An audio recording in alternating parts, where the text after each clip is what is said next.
And I'm going to get live on Instagram, but you would think I know how to do a post on Instagram, wouldn't you? One would think so. A man of my caliber. God, how do you go? So good evening, Facebook. Hi, I've got some questions here, which I will be going through, and I'm just going to, because I'm such an influencer, I'm actually currently, as we speak, I have reason to believe I'm live on YouTube, and I'm also going to do it on Instagram. What is it? Create post story IGTV videos. I've never done it this way. Holy schmoly. Story, I think it is it? Here we go. There we go. Yep, done it. Found it. Talk amongst yourselves. I'll be with you with the first question, and just as a little teaser, the first question is about a tattoo. I'm going to put it up. There you go. Why is my tattoo not suitable for excision? Photo. What other options should I look at? Is laser appropriate? So I'm going to multitask because I'm going to type in live Q&A with JJ Staiano, plastic surgeon. So I've got to be honest, I get barely a day goes by where I don't have a tattoo sent to me, a photo of a tattoo. So I get a lot of photos of tattoos. Good evening, Instagram. There you go. Got a lot of photos of tattoos. So just to sorry, fill you in, I was earlier on Facebook. Kimberly Owen, how are you? Kimberly, good to see you here. Jackie Crimes is on Facebook. Look at that. Normally an Instagram person, but there you go. Good to see you on Facebook. Kim and family's there. So I get a lot of photos of tattoos sent to me. And I was thinking it's probably about 80 to 90% of them are not suitable for excision. And it is basically based on the size and the location of the tattoo. And so we've got a photo here. Evening, Kimberly. I'm good. Are you? I am good. Yes, thank you, Kimberly. Nice to see you here tonight. So here's a photo which I'm going to show in the stream. There you go. And yes, Instagram, don't worry. I've got it on Instagram. How's that? There you go. So this is a photo of a tattoo on a shoulder. It's a actually, can you see this on YouTube?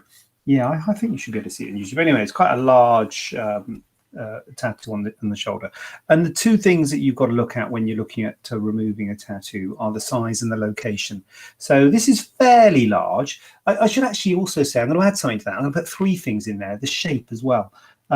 Because what you're looking at is you're looking at the minimum dimension is the important one, if that makes sense. So if it is a long and thin tattoo, that might be possible to remove by excision, because the minimum dimension would be quite thin. If it's only a centimeter wide but very, very long, like 20 centimeters long, that's still suitable, because that 1 centimeter is the sort of the closure. I think I might have to formulate this a bit more. Yeah, there you go. Tattoo, how to, what tattoos are suitable. I've got a blog post in there. Make a note of it, because so basically a round shape is bad because the minimum dimension is the diameter, whereas an oblong is better, or a rectangle is better than a square. Yeah. So anyway, so with this tattoo, it is quite long. Sort of up across here, but actually the minimum dimension is not that bad. So it's, it is in sort of more of an oblong-y shape, which is good, but it is nevertheless quite large, even with the fact that it's an oblong-y shape, and it's on a really bad place. The shoulder is a really bad place for a scar.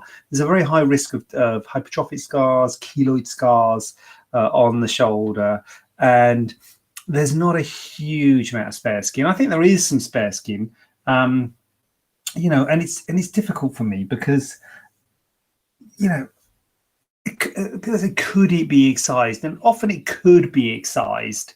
So this one could be excised. If that was a cancer, say, there of the same dimensions, it could be removed. but it's not. It's a tattoo, and it's a sort of cosmetic thing. And so the worry is that the scar could look worse than the tattoo. It wouldn't, I don't think, coming out in one go. It would need several goes. And because it's on the shoulder, you're moving the shoulder all the time. So it's just not great that, you know, there'd be tension on the wound and things.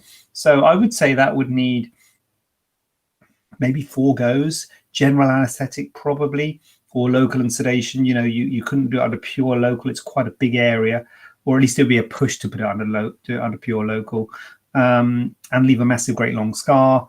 And so all in all things considered, I would probably, I think it's easier just to say that tattoo is not suitable for excision, because of the all of the above.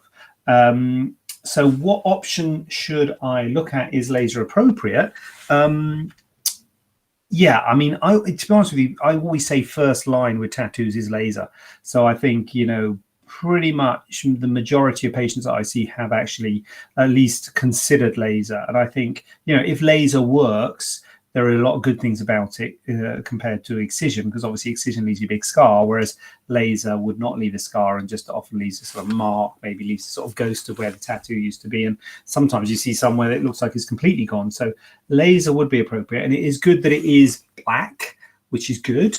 But it is quite dark black, isn't it? So there doesn't seem to be too much color in it. So color's not so great. Jackie, you're doubling up. Good to see that. Color's not so great on for laser. So there are some good things about it, but I'm not an expert on laser, so I would say that you should see someone who is an expert on laser to see what the options for that would be. But I would definitely think, if you haven't considered laser, I think laser would be the first port of call before considering surgical excision. And I have to be honest that I don't think it is particularly suitable for surgical excision, unless you absolutely despise it and you've accepted that it's going to leave an ugly looking scar. It's going to look like you've broken your shoulder or something, you know, massive, great long scar, risk of keloid scarring, and needs several attempts, or not attempts, but several sessions and when it's a general / local with sedation, that's going to make it quite expensive, because there's going to be an anaesthetist involved, and it's not something we can do on a local anesthetic in the clinic. So sorry, yet another sorry. I often do sorries on the tattoos because they are often not suitable for excision.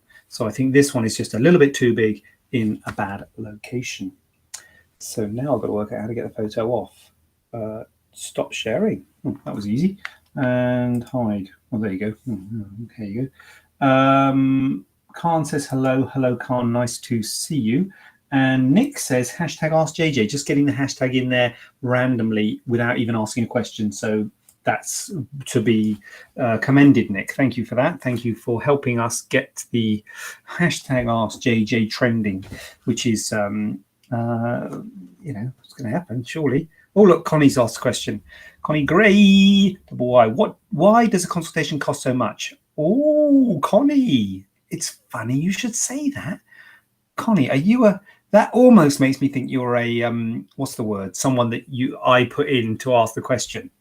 You know, like when charlatans do that. Anyway, I shouldn't say that because people think I do. I don't know, Connie. Honestly, I don't. So that's a good question, Connie. The reason I say that, Connie, is because I am working on a concept of what we're calling the clinic passport. And to exactly address that question, why does a consultation cost so much?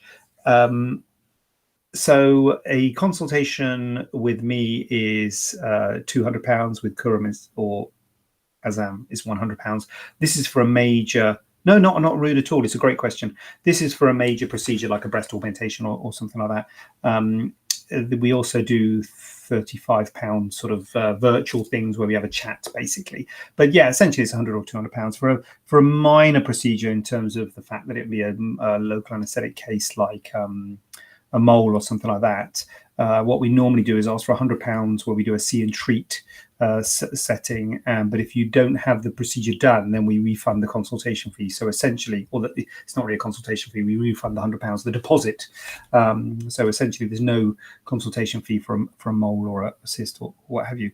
But yes, thank you for asking that question, Connie. And I'll tell you why it costs what it costs is because what we're looking at sort of rebranding it, if you like, or adding value, realizing what the value is with a consultation, and by calling it a clinic passport, because what it is and what I want to get the message across is people who've been to the clinic are patients for life, basically. So once you've been to the clinic, anyone out there who's been to the clinic, I hope knows this. If they don't, I'm telling you this now, but I hope we try and get the message across. If they've ever got any problems, they can come back and see me. And this is before, so if you come for a consultation for something like a tummy tuck or breast augmentation or reduction or something, you can come back as often as you want to the clinic before the surgery and also after the surgery. If you've ever got any problems, if your wound's not healing up properly, if you're worried, the shape's not right, the scar's not right, whatever, you can come back as often as you want. And in fact, we encourage you to come back because we want to see how you're getting on. And then so we normally see you at 1 week post-op, then, Vicky sees you at 1 week for the dressing, I see you at 6 weeks, 3 months, 6 months, 12 months, and then yearly. We'll have everybody a yearly follow-up. So that is, we don't charge for any of those consultations. So the only consultation you pay for is the initial consultation. So it's almost like that consultation is including this, what we're calling the clinic passport. It's including this clinic passport to sort of come to the clinic as often as you want once you're a patient. I haven't finished, Connie. What do you mean, thank you? I haven't finished. The other thing is, yes, it costs a lot of money, and I accept that a lot of people are seeing different people and maybe looking for something that maybe we can't help with. So we have this thing called a satisfaction guarantee, which means we will fund you the consultation fee if we can't help you, or if you're not happy, or you think that wasn't really worth it. Fine, we refund you the consultation fee, because as I say, it's not really a consultation fee, it's a passport to have to the clinic for life, basically. So if you think, actually, that's not the place for me, I didn't like that guy, he's a bit of not a very helpful person, then that's fine, we'll give you back the money. So, so I hope that everyone feels like they get value out of it. And it really is, because a lot of places, a lot of other sort of doctors will charge for every consultation.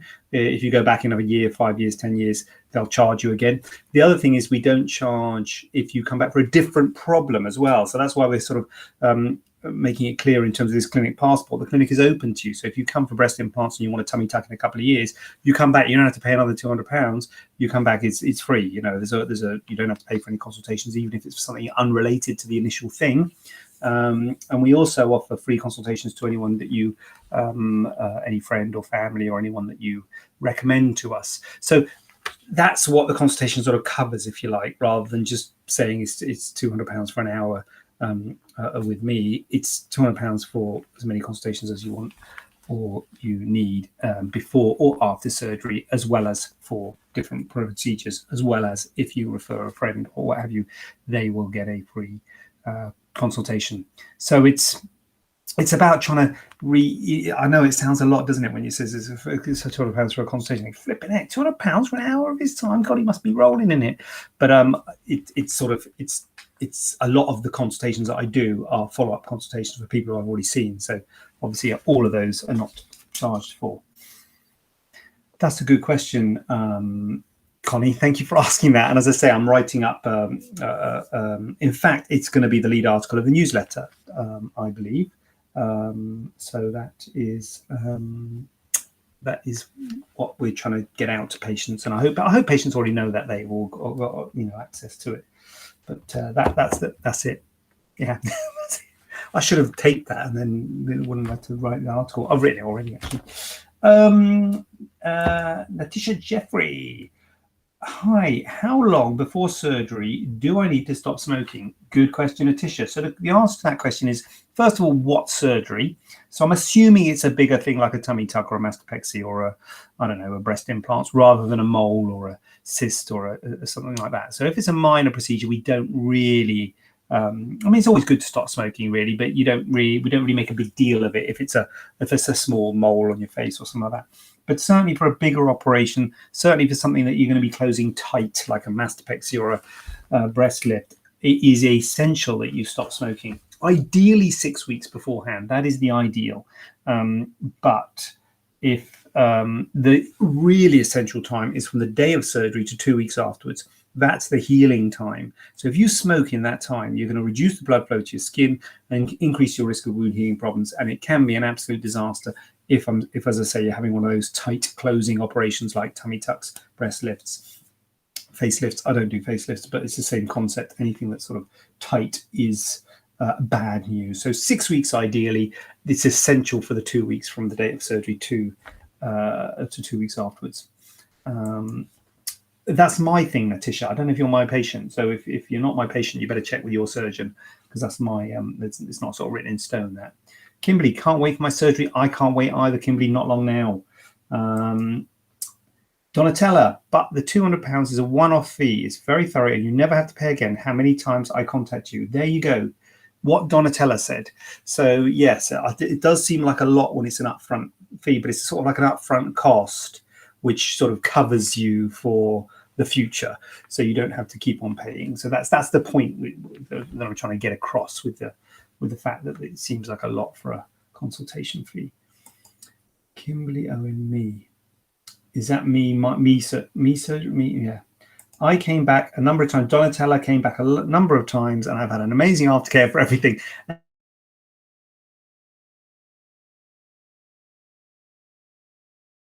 Donatella, and come and see us and have a, well, I would say have a cup of tea. We're not allowed to give you a cup of tea at the moment, but I think, don't quote me on this, but I think after the 17th of May, they're saying we're allowed to give you a cup of tea. That was the word on the street. So there you go. You might be able to have a cup of tea rather than just a bottle of water. So that's very exciting news. But yes, thank you, Donatella. It's fabulous value. Thank you very much. Very good of you to say so. Kimberly felt very comfortable when she came for her consultation. And Kimberly, I hope you know that you can come back as often as you want. And that's good. And I say that to everybody. I do say genuinely, I'd rather you came back more often than worried about stuff at home. Who are booking for the 18th? Yes, booking for the 18th. Cup of tea. It'll be worth it for a cup of tea / coffee / hot chocolate. We're not in hot chocolate weather, are we, really? Well, you might want it. Depends on the time of day. I like hot chocolate early on sometime, lunchtime, especially if you had a couple of teas. Jay Carver's joined. Good to see you. Donatella, as a client that feels valued, I have recommended to a few others, none of whom have had to pay the fee, and one became a client. Absolutely, yes. So that's the thing. So it's what I'm trying to do is I'm trying to build a community, because I feel that is lacking in some plastic surgery clinics. I feel that I hear that people are not really being looked after. They've got an issue, they've got a problem, they're not really being listened to. And I get the impression that is what some people feel is the way that plastic surgery clinics operate, but it isn't. And that's what I am trying my best to do in real life, but also to communicate to people that, you know, it is a community thing. Yes, you pay a consultation fee, but it's to become part of the community sort of thing, become part of the, you know, and I hope that you know that you can come back as often as you want, and actually we welcome you to come back, even if you're not worried about anything. Come back, you know, post-op. I want people to come back. I want to see how you're getting on. I want to see your results are looking like a year, 2 years post-op.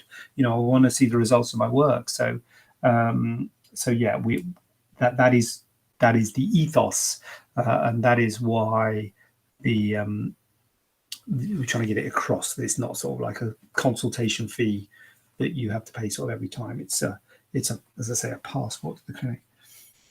There you go. Breast uplift with implants. So yes, so that would be a bigger op. So that would be Natisha.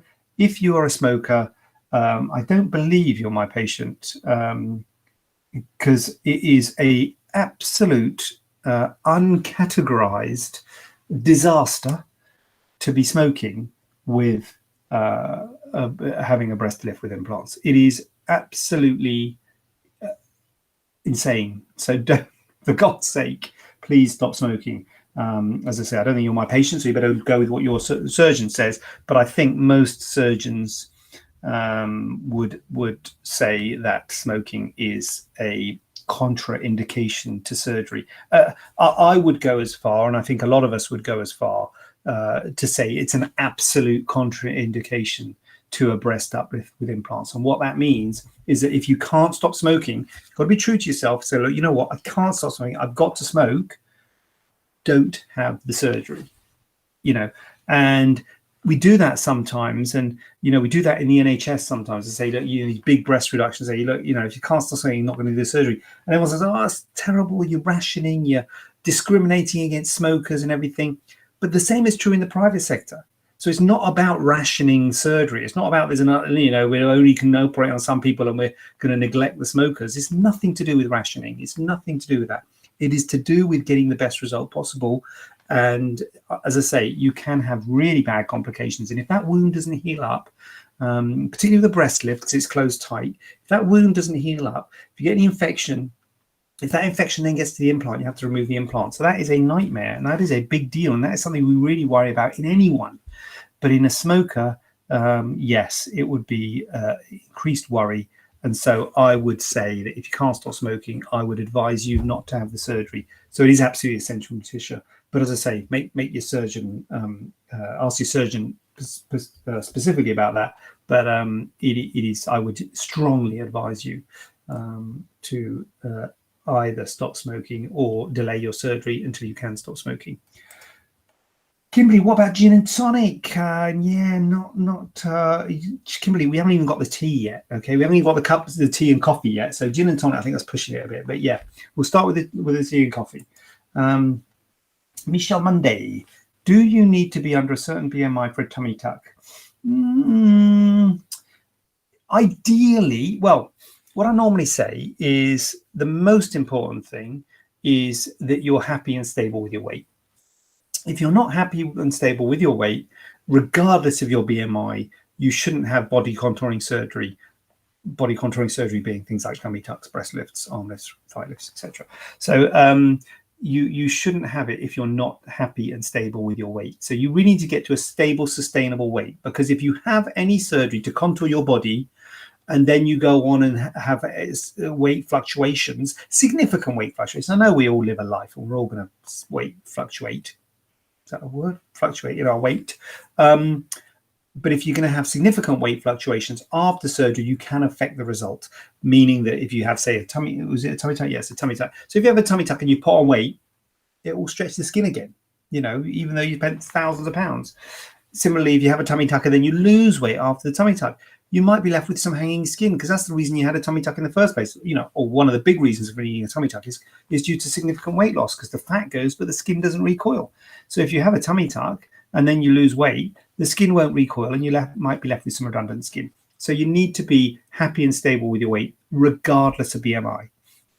When people specifically ask for a BMI, well, then yes, there is some sort of guidance. It's not written in stone, but the guidance is normally 30 is the ballpark we give. So if your BMI, and the reason 30 is given is because there's been studies where they've looked at people with above and below a BMI of 30, and if you've got a BMI higher than 30, you've got a higher risk of complications than if you've got a BMI lower than 30. So if you can get your BMI below 30, that will be better.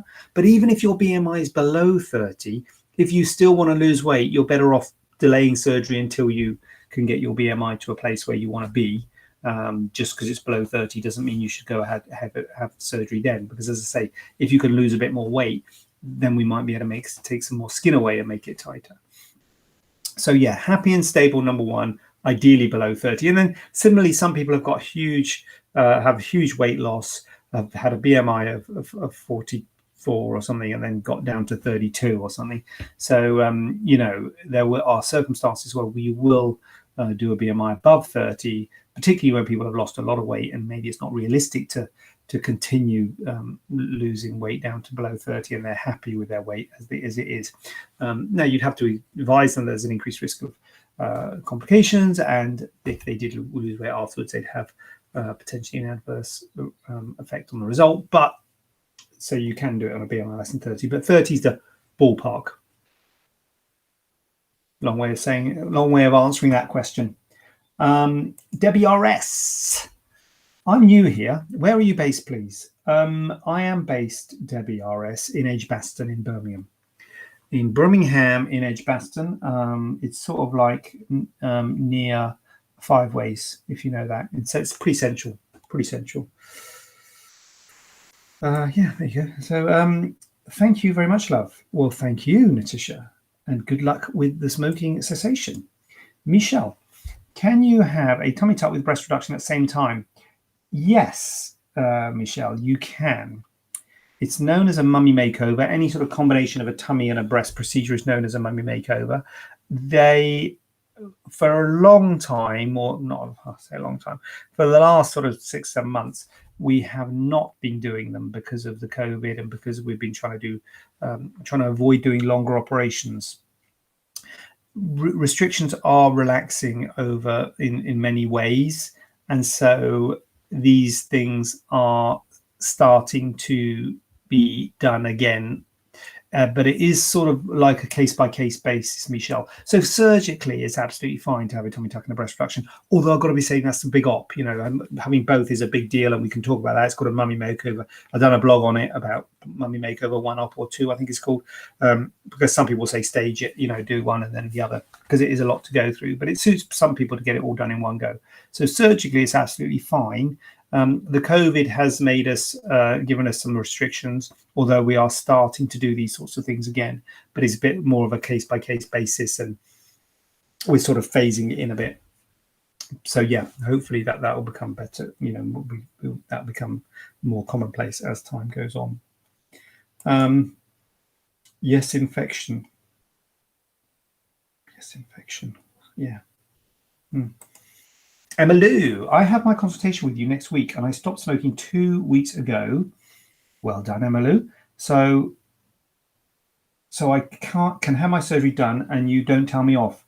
Emma, I will not tell you off, Emma. I have got no problem with people smoking, and I won't tell you off. And it's absolutely fine if you want to smoke. I mean, obviously, for your health, it's not good, and you should stop smoking. I will tell you that. But if you want to carry on smoking, that's absolutely fine. It's your life. And my family, my brother smokes, my father smoked a lot. So, it's fine to smoke if you wish to.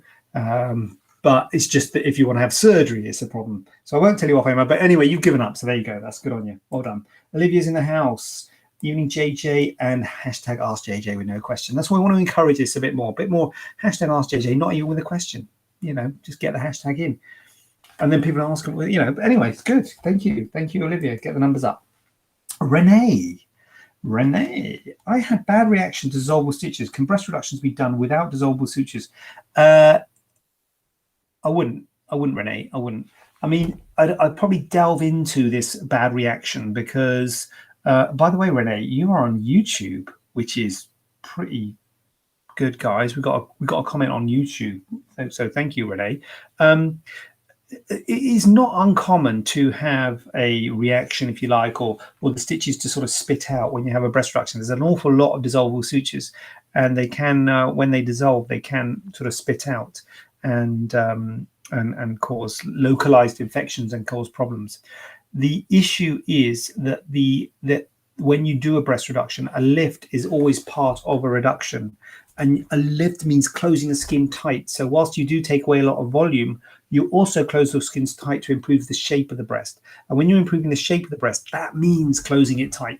Any sort of body contouring is about closing skin tight because skin has been stretched and is too loose. So when we try and make the shape better, more pert, if you like, we're closing the skin tight. And because we're closing the skin tight, the worry is that, the wound will open because it's under a lot of tension. And therefore, we actually put several layers of sutures. And those deep layers, we use dissolvable sutures. Rarely, not unheard of, but rarely do we use permanent sutures deep. Because if you use permanent sutures deep and they get infected, then you're in trouble because that suture is going to sit there forever. And if you get infection on that suture, then you're going to have to go in and take that suture out. Whereas dissolvable sutures dissolve. And so if you get infection, it's not so good, but when they dissolve, it all spits out and it's not so much of an issue. So we don't use permanent sutures deep underneath the skin. We use dissolvable sutures. And I personally wouldn't do a breast reduction with only using non-dissolvable sutures. I would have to say, look, you can't. Well, I wouldn't do it without dissolvable sutures, sorry, because you need to take the tension off that wound, and you need several layers of closure to take the tension off, and that has to be with dissolvable sutures. And sorry, I'd probably delve into what your bad reactions were, what were the issues, and see if we could sort of work around it somehow, because people do sometimes get localized infections or what have you to the sutures if they've been in for a long time, or they're not so very big, or if there's an issue with it. So we could try and sort of mitigate that and reduce your risk of that, but couldn't say that you wouldn't get a reaction to the sutures. But I just think that would be beneficial to the doing it without the dissolvable sutures, and then maybe putting a non-dissolvable suture in the skin, which could then be removed. But without that deep closure, I wouldn't do it. So I guess the alternative is to use permanent sutures deep, but again, I wouldn't do that. So you might find someone who could do that, but I wouldn't recommend it, and I wouldn't do it. I would have to use dissolvable sutures if I was doing a breast reduction. Olivia, I had boob uplift, small implants and tummy tuck done at the same time, Michelle. Boob hurts more than tummy. Oh, there you go.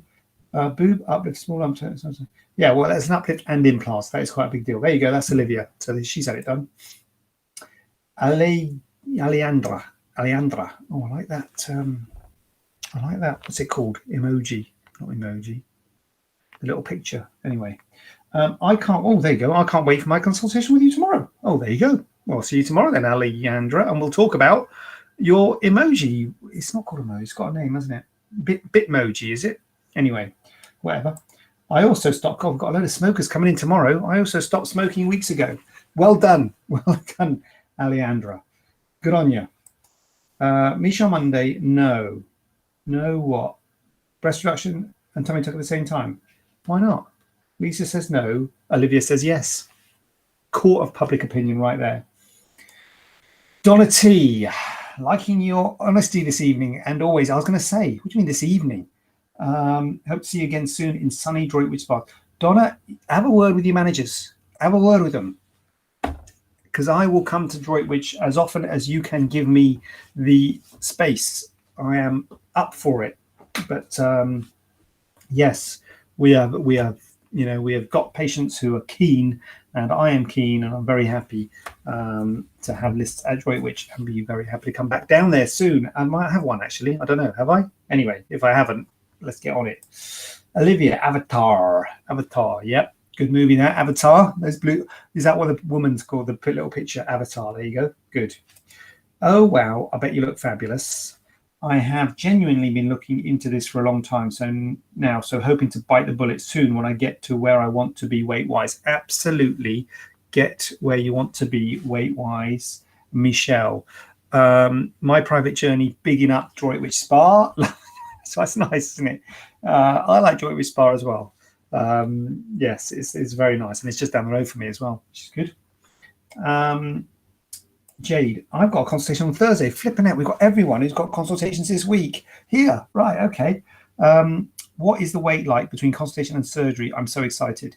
Again, Jade, it depends what it is. I'm assuming it's a bigger thing because the smaller things like mole cysts, stuff like that, we even do them on the day. But so it's not so much of a wait for the theatre that I've got upstairs. So I've got a theatre in my I'm not in my clinic now. I'm at home, so upstairs in my clinic. There's still there's not much of a waiting list for the local anaesthetic cases that we do upstairs, but for general anaesthetic cases, which are things like breast implants and things like that, tummy tucks, it is I think a couple of months. I'm not really sure, to be honest with you. And most of the surgery, Jade, I'll be honest with you, is being done up in Liverpool. I normally work down here in the Midlands, but we haven't got many lists, as you can see from Droitwich Spa. I'm desperate, Droitwich are the only hospital giving me any lists, to be honest with you. Parkway have given me a couple, but there's I haven't actually operated there because they keep on taking them back because they're being used by the NHS. A lot of the hospitals, including Droitwich, are being used by the NHS, but the pressure seems to be relieving, and so they are releasing some capacity. So I am getting a few lists here and there, but most of the work's been done up in Liverpool, where is a clinic owned by a friend of mine where he's got a clinic where you can do local general anaesthetic cases. So that's where I'm doing most of my work. But so in answer to your question, Jade, I think it's a couple of months, I think.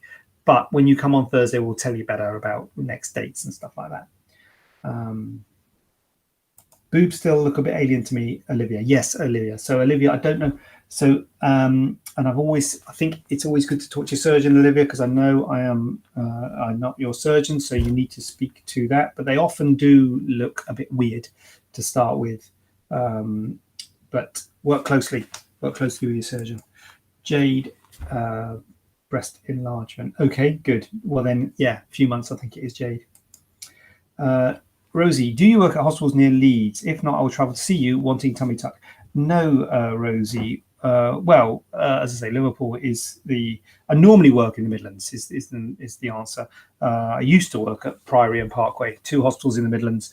I haven't been to either of them for over a year. Well, I did one case in Parkway, but literally one case, which I had to do. So it wasn't like so I haven't been to either of them for over a year. Because they're being used by the NHS. As I say, I have had a few lists at Droitwich, which is in the Midlands, but most of my work is in Liverpool. So it's not like I work at lots of different hospitals. I just work at hospitals local to where I am. But at the moment, Liverpool's the only place I can get any consistent operating, and it's lovely up there as well. So I'm very happy to be going there. Vicky says, I've had surgery but wasn't happy with the result. I feel I've been fobbed off by CC. Oh, God. Should my boobs have dropped and my tummy should my boobs have dropped and my tummy has a vertical fold in the middle? How can that be corrected? So should my boobs have dropped? Okay, well, always difficult, Vicky, to answer these questions on a sort of without sort of seeing you and examining you, etc. But in terms of your boobs dropped, then they always start high. So I'm assuming you had implants, yeah? So assume you got implants. So they always start a bit high and they usually settle. I say that things start to settle about 3 months. So if you're less than 3 months, don't worry about it at all. If you're more than 3 months, then just see how you're going, because it might take longer. I say start to settle 3 months, can take 6, 12, even 18 months for them to properly settle. Occasionally, they don't settle, particularly in my hands. And it's not, you're not my patient. So just what I say to my patients, if this is a problem, is particularly when they're under the muscle. So sometimes I find that the muscle can hold them up high. So that is one of the risks of putting them under the muscle. There's pros and cons of putting them under the muscle, but that is one of the cons of putting them under the muscle.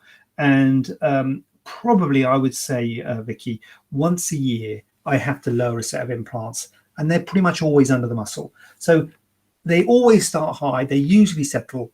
Every now and then they don't settle. So they if you're months down the line and they're not settling and they're under the muscle, I'd be thinking, oh crikey, is the muscle holding them up? Do I need to go back in and release the muscle? So that's one thing I'd be thinking personally. And my tummy tuck has my tummy has a vertical fold in the middle. How can that be corrected? Again, Vicky, hard to say. I mean, obviously you've had a tummy tuck, I'm guessing. Depends on what sort of tummy tuck. I'm assuming it's not a fleur-de-lis. Or is it a fleur-de-lis? Is the fold due to your thing? I don't know, Vicky. Again, you have to give it months to settle, and if it's not settling, how can that be corrected? I'm not sure, Vicky. You'll have to see you and see what's the fold and stuff. But Vicky, what I always say is go back to your original surgeon, and you've got a very good surgeon there. So it's always best to work with your surgeon about that to see what's what, because they know what's happened and they know what they've done, so they'll be in a better position to tell you what might be going on there. Rosie says Liverpool's okay. Big up Liverpool. Vicky, they have dropped too low. I feel I need another lift. Oh, I see. Should my boobs drop? Obviously, they've dropped too low. Oh, okay. Right, I gotcha. Right. Well, again, hard to say on a thing without knowing what's going on. But again, another thing that I say about, so is it, I'm assuming you've had a lift then, saying another lift. something that I go to great lengths to talk to people about in terms of lifts is that when you have a lift, Vicky, it always starts up high and then it settles. I'm not going to use the word drop because drop sounds bad, but it does settle. It settles to a sort of softer shape in your upper pole. And sometimes people are like, hold on a minute, it's dropped and it's drooped and I don't like it. If you want to keep it up there, then implants do keep the shape up there. But if you're not having implants, again, I'm assuming you're having a lift and not implants. Is maybe a big assumption. But if you're not having implants, then it does settle to what I would say is a more natural shape. But it's something you've got to be careful to explain to patients if they're having a lift, because they sometimes feel that it's dropped and they're not happy with the shape and they want it fuller, because in their mind they've got what an implant looks like. But you can't get that look with a natural breast tissue. It always settles in my hands, personally. So I do try and explain that to patients pre-operatively, that shape. So that might be what's happened. I don't know, Vicky. Anyway, best to talk to your surgeon about those things, and good luck with that. And I think, hopefully you'll be all right, because you've got a good surgeon, and hopefully that'll be all good. Kimberly's got her surgery in 2 weeks today in Liverpool, and I'm so excited. Is it 2 weeks today, Kimberly? Is it? Because next week's bank holiday, isn't it? It is. Yeah, you're absolutely right. 2 weeks today. Right. Let's have a thumbs up for Kimberly. Yes, very exciting, Kimberly. 2 weeks today. Right. Right. Look at this for a question. Look at that for a question. Are breast implants safe? Blimey, O'Reilly. What kind of question is that? Okay. Well, are breast implants safe? How do you answer that question? Okay. Well, I mean, what it comes down to, are there complications with breast implants? Yes, there are. And we talk about all the complications associated with breast implants. Now, the the rider or whatever, the thing I would say is that complications are very rare. There's a very low complication rate with breast implants. So all the things I talk about, and I go through this with anyone who's having breast implants, are very rare. They're all very rare, but they're out there. So you've got to be aware of them, because they do exist, and there are risks, and there are potential for complications. And so you've got to weigh up those risks with the benefits. So it would be wrong to say there's only benefits of breast implants and there's no risks, there's nothing bad that can happen. I don't think anyone would believe you if you said that, because we've all got access to the internet, etc., and you can see that there are risks with breast implants.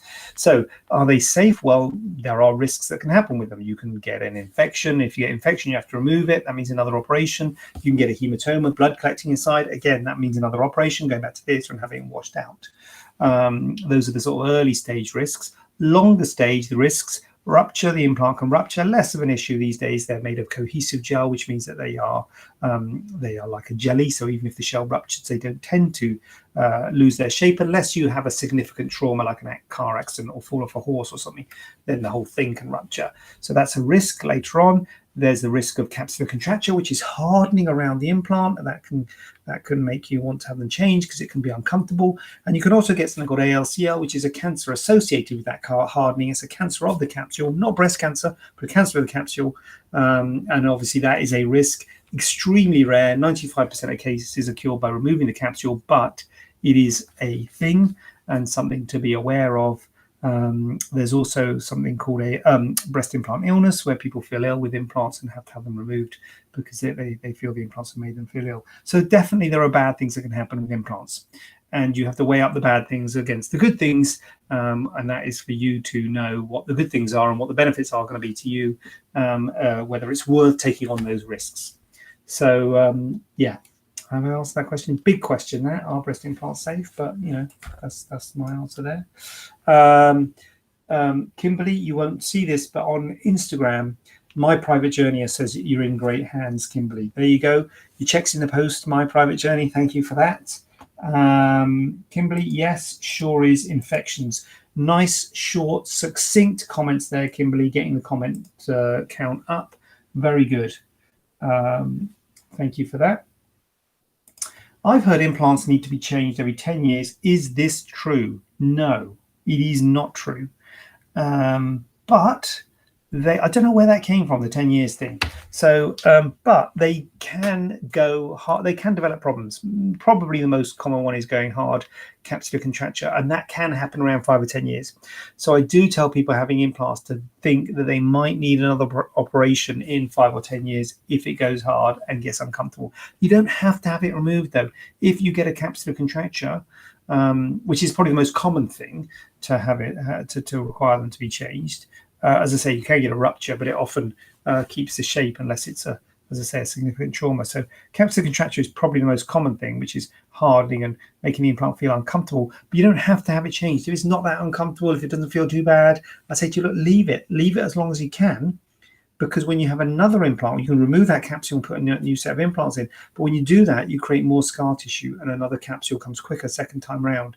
So I always say to people, leave it as long as you can and don't go changing your implants too often.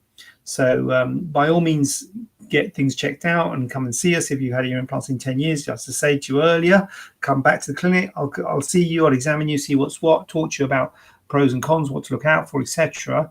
Maybe not pros and cons. I don't know why I said pros and cons then, but anyway, but you don't necessarily have to have them changed. And in fact, you could create problems by changing the implants. So again, there's risks with changing your implants. Risks would have to be outweighed against the benefits. And if you've got no problems with them, the benefits might not be great. So here we go. Infections, brilliant. How soon after surgery can you drive? I'm going to say 2 weeks, Kimberly. Sometimes people are okay after a week. We're talking about breast augmentation here. So sometimes people are okay after a week, but I'm going to say 2 weeks is safer. You might be okay after a week. Everyone's different. Some people are great at a week. Sometimes people are still a bit of discomfort at a week. So, yeah. Can saline implants explode? First thing, I don't really use saline implants. Personally, I don't use saline implants. I think they use them in America. In this country, I don't think we do. I don't know anyone who uses them much, and I don't use them at all. But I can use them. But one of the risks of saline implants is they can deflate. I think explode. I'm not sure about exploding. I don't know what sort of context that will be in, but they can deflate. That is a risk of saline implants. But it's one of the benefits of saline implants, because if it deflates, it's just saline, it's just salt water, so it doesn't matter. It doesn't, as in, it's not harmful to your body. It matters because you lose volume in your breast. But I think that's why people like them, because they don't like the thought of silicone in their bodies. But saline implants do have silicone shells, so you do have some silicone, but obviously not as much as a silicone implant, because it's a silicone shell with silicone gel. But they can deflate. Yes, I don't think they can explode. But they can deflate. I think in terms of the exploding, I think sometimes people worry about pressure, like in an aeroplane or diving and things, the things exploding. Now, the first thing in an aeroplane, the cabin is pressurized. Second thing, if you're going to have enough pressure on your body to explode the implant, it's going to have quite a dramatic effect on your lungs and the rest of your body. So you'd be in a bit of a bad way, and I think your implants would be the last thing that you'd be worried about. So yeah, that's not really a thing. Implants exploding when you get in a plane or go diving or anything like that. What's going on? Brilliant. How soon? Oh, I'll do 2 to be safe. Yes, do 2 to be safe. I don't have any sensation in my nipples since my breast reduction. Is this normal? Normal. Yeah, basically, yeah. I wouldn't say normal. I mean, normal means it happens every time. But is this can this happen? Yes, it can happen. Now, the first question I'd ask, I don't know who's asked this question. I don't know if they're my patient or when they've had the surgery, but when you have the surgery, it is often a problem early on. So when you first have the surgery, having numb nipples, sometimes increased sensitivity in your nipples, is actually quite normal. I would say it is quite common, but it usually settles. If it's going to settle, it takes 9 to 12 months to settle, and it might not settle. You might have numbness in your nipples long term. That is a risk of having a breast reduction. And it is related to how far you're moving the nipple. So if your nipple's very low and you're moving it a long way, then you are going to have more risk of those not getting enough nerve supply going to those nipples. If your nipple's not being moved so far, for instance, in a lift or a smaller reduction, then the risk is less. So it is something to be aware of and to sort of go in. Hopefully, if you've had a breast reduction, hopefully you are warned of this preoperatively, because it is not unusual, certainly in the early stages post-operatively. And if it is going to come back, it takes many months for it to come back. And sometimes it doesn't come back. So there is a risk that you might have permanent problems. Although I must say, I've never really had anyone who's had an issue with it. I think it feels weird when you first have it. I think later on, it either comes back to life or you learn to live with it. And it does either way, it doesn't become an issue, in my experience. Is your title Mr. or Doctor? Well, it is Mr. is the sort of official. You become a doctor when you pass your medical degree and start working in the hospital. You get to be a doctor, and then when you specialize in surgery, you get the FRCS, which is a fellow of the Royal College of Surgeons. So officially, you become a Mr. then, rather than a doctor when you're a surgeon. But I think a lot of the public don't sort of well, not even the public. Everyone sort of doesn't realise that someone called Mr. Staiano is a doctor. So sometimes, like for instance, on Twitter, I'm Dr. JJ Staiano, my Twitter name, because I think Mr. JJ Staiano doesnn't really sounds a bit weird, sounds a bit an idiot, doesn't it? So anyway, but yeah, I'm happy to be called anything, Mr. or Doctor or JJ, without either of them, but. Officially, it's a Mr. Yes. So on my, I quite like, to be honest with you, to be quite honest, just between you and me, I do quite like being a Mr. I don't really want to be Doctor, because you go to the shop and buy something with a credit card that says Doctor, makes you look like something special, doesn't it? So I'm just happy blending in and being Mr. just like everybody else. So I think I'm Mr. on my passport and everything like that. So yeah. I just blend in with all the other Misters. But yeah, Mr. officially. Hold on a minute. What's this, Kim? I'll do two. How many surgeries do you do in one day? Depends, Nicole. Depends on what the surgery is. So obviously, if you're doing a mole or a cyst, that can take an hour. So you can do 10 of them in a day. Actually, that's crazy. I wouldn't do 10 in a day. But anyway, it doesn't take long. You could, I suppose. I wouldn't. I'd only do a few. But I think you're probably talking about bigger operations. So sometimes you do a big, like we were talking earlier about breast reduction and a tummy tuck. I mean, that's a good 5 or 6 hours of surgery. So if I was doing that's one surgery, because that's one person having a breast reduction and a tummy tuck. So I might just do that in a day, or maybe do that in one other case. But most normal, I mean, you see, like a breast implants would take about an hour. Breast reduction takes about 3 hours. Tummy tuck takes about 3 hours. Breast lift takes about 3 hours. So, mastopexy 2.5. So it depends on the op. If it's just breast implants, you can easily, well, I say easily, you can easily do 4 in a day. You could push it and maybe do 5. Or I could. I know some patients, they do like loads and loads in a day. If it's bigger cases like tummy tucks and things like that, I think 3 would be a good day. If you've got 3 bigger cases, 3-hour cases, I think that would be a good day. 10 hours of 10 hours of operating. So as I say, it depends on the length of the surgery. So broadly speaking, 3 or 4 ops is sort of reasonable in a day for me anyway. I'm not a sort of one of these people who stacks them high and gets starts at 8 in the morning and finishes at midnight. I'm not that sort of guy. How many years of medical school does it take to become a plastic surgeon? Well, what you have to do is you have to do medical school, which is 6 years, I think. I think you do 5 years medical school. Then when I did it, you could do an extra year to get another degree, which was quite common. So 5 or 6 years of medical school, and then obviously you become a doctor. So then you start working in a hospital, and then it's all changed since I did it. You had to do things called, you did a house officer for a year, then SHO for 2 or 3 years, then a research for a year, and then registrar for 6 years or so. So it is become a bit more streamlined, but I think it's about 6 or 7 years now post medical school. So you do 5 or 6 years in medical school, then I think 6 or 7 years post medical school to become a plastic surgeon. So as I say, when I did it, you did medical school to become a doctor, then you did general surgical training where you just did a bit of orthopedics, A&E, general surgery, whatever, cardiothoracics or plastics, or just whatever. And then you got your FRCS. Then you became a fellow of the Royal College of Surgeons. Then you became a Mr. and then you're sort of qualified to do things like appendectomies and things like that. So you could do, you were a surgeon, but you were quite a junior surgeon. You were still a junior doctor, and then you go into subspecialty training, which took 6 years, and that's where you get the FRCS Plast. So that's subspecialty training after getting your FRCS.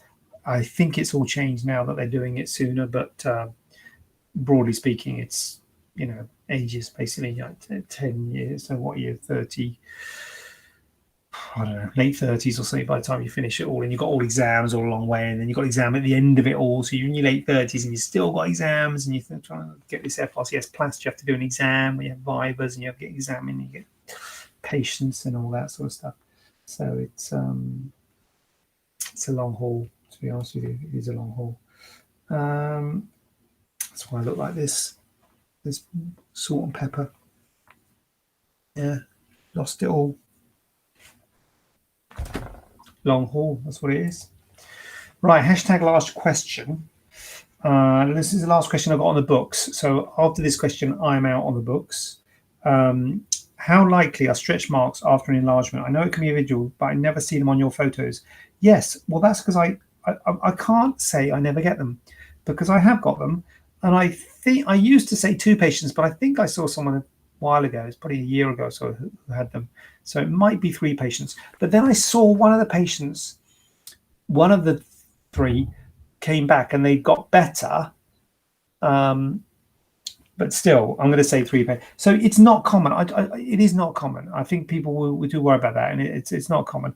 But I think it depends on how much, if you're putting in big implants, then I would imagine it would be worse. You would think, wouldn't you? Because you're stretching the skin more. And I'm not really that guy. I make no bones about the fact that I don't really put these massive implants in. I'm not really that person. I would always respect the width of the breast. I don't go wider than the base width of the breast, and I don't put these big implants in, which is your general public's perception of what breast implants are. I think the public think that that's all we do all day, put these enormous implants in, but that's not true at all. Most people who are having implants just want to look normal, in proportion, comfortable in their skin type thing. They don't want to look like, oh my God, look at her. So I'm not the guy that puts them in, that makes them totter around with these enormous melons. And maybe if you are that guy, you're going to get more stretch marks. So I try and respect the anatomy of the breast, and so I don't, touch wood, get stretch marks very often. But I can't say I never get them. So as I say, I have had 3 patients who have had them. Had them. Nicole, where can I find your price list? Nicole, what you do is you request a price on the website, and then we'll send you an email with a price. All automated, Nicole. It's all mod cons. So I think there's a button somewhere on the website, staianoplasticsurgery.co.uk, and it'll say request a price, and you click there, and if it's on the breast implant page, then it sends you a price for breast implants. Where can I find melons? That was classic JJ. I don't do melons, Olivia. You know that. Come on, Nicole. Thank you, Nicole. So, without further ado, I'm done. I hope that was helpful. I will be, if you have any burning questions you haven't asked, get on there and ask. I'll be back here next week, Tuesday, 7 o'clock after the bank holiday weekend, guys. Just realised it's a long weekend coming. What's the matter with you? Come on. So I'll be seeing you after the bank holiday weekend. Thank you, my private journey, because you bigged me up. I won't forget it. Won't forget you bigging me up. Thank you for that. And I will, great Q&A, Jackie, beginning and end. Jackie, honestly, biggest fan. Look at that. Jackie started on Facebook and ended on Instagram. Look at that. So I will, good night, Olivia. Have a good evening. I will check myself out at this hotel, and I will see you back next week, 7 p.m. Have a lovely evening, and thank you all for your participation and your lovely questions. See you next